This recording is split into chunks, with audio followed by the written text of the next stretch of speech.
અમદાવાદના ચાંદખેડામાં ભાજપ ઉમેદવારનું ગેરકાયદેસર બાંધકામ હોવાનું કોંગ્રેસે આક્ષેપ કર્યો છે।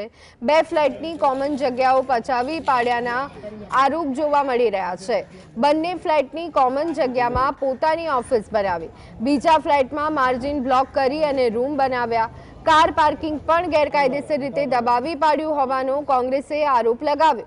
ચાંદખેડાના રહીશો 2 વર્ષથી સતત રજૂઆત કરી રહ્યા છે। કોર્પોરેશનના ઉચ્ચ અધિકારીઓને રજૂઆત કરવા છતાં કોઈ કાર્યવાહી થઈ નહીં, ત્યારે કોંગ્રેસે ભાજપના ઉમેદવારનું ગેરકાયદેસર દબાણ હટાવવા તંત્ર સમક્ષ માંગ કરી, જેના કારણે સોસાયટીની આખી સોસાયટીના રહીશો જેના ત્રાસથી તહેરમામ પોકારી ગયા હોય, તો શું આપણે એવી વ્યક્તિને ચાંદખેડાની જનતા નગરસેવક તરીકે ચૂંટવા માંગી રહી છે?